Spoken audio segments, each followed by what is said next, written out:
দেশের রাজনৈতিক ইতিহাসে এক অনন্য ও ঐতিহাসিক মুহূর্তের সাক্ষী হলো গোটা ভারতবর্ষ।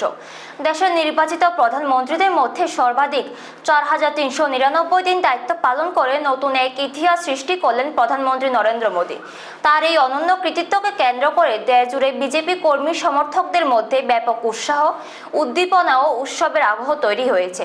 এই ঐতিহাসিক সাফল্য উপলক্ষে সাব্রুম ৪০ মণ্ডলের উদ্যোগে সাব্রুমের ঐতিহ্যবাহী দৈত্যেশ্বরী কালীবাড়িতে এক বিশেষ পূজা অর্চনার আয়োজন করা হয়। প্রধানমন্ত্রী নরেন্দ্র মোদী সুস্বাস্থ্য, দীর্ঘায়ু এবং দেশের সামগ্রিক কল্যাণ কামনায় আয়োজিত এই অনুষ্ঠানে দলের বহু নেতা, কর্মী ও সাধারণ সমর্থক অংশ নেন। সম্পূর্ণ ধর্মীয় আচার অনুষ্ঠানের মধ্য দিয়ে প্রধানমন্ত্রীর দীর্ঘ জীবন এবং দেশের চলমান উন্নয়নের ধারা যেমন অব্যাহত থাকে সেই প্রার্থনাই করা হয় মন্দিরে।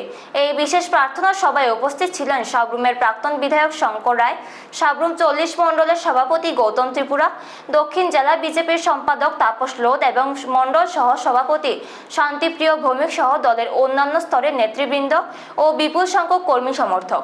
অনুষ্ঠানে উপস্থিত নেতৃবৃন্দ প্রধানমন্ত্রী নরেন্দ্র মোদীর নেতৃত্বে ভূয়সী প্রশংসা করে বলেন, তার বলিষ্ঠ নেতৃত্বে ভারত আজ বিশ্বের দরবারে এক শক্তিশালী, আত্মনির্ভর ও উন্নয়নশীল রাষ্ট্র হিসেবে নিজের অবস্থান সুদৃঢ় করেছে। দেশের পরিকাঠামো উন্নয়ন, ডিজিটাল পরিষেবা সম্প্রসারণ, দরিদ্র কল্যাণমূলক প্রকল্প, কৃষি, স্বাস্থ্য ও শিক্ষা ক্ষেত্রে একাধিক ঐতিহাসিক পদক্ষেপের মাধ্যমে তিনি দেশের উন্নয়নের এক নতুন দিগন্ত উন্মোচন করেছেন। নেতৃবৃন্দ আরও যোগ করেন যে ৪,৩৯৯ দিন প্রধানমন্ত্রী হিসেবে দায়িত্ব পালন করা কেবল একটি সংখ্যা বা পরিসংখ্যান নয়, এটি আসলে দেশের কোটি কোটি মানুষের আস্থা, ভালোবাসা ও সমর্থনের এক বলিষ্ঠ প্রতিফলন। আর সেই কারণেই এই বিশেষ দিনটিকে স্মরণীয় করে রাখতে এবং প্রধানমন্ত্রীর দীর্ঘায়ু কামনায় এই পবিত্র মন্দিরে পূজার আয়োজন করা হয়েছে। ব্যুরো রিপোর্ট, নিউজ তৎকাল 24। নমস্কার।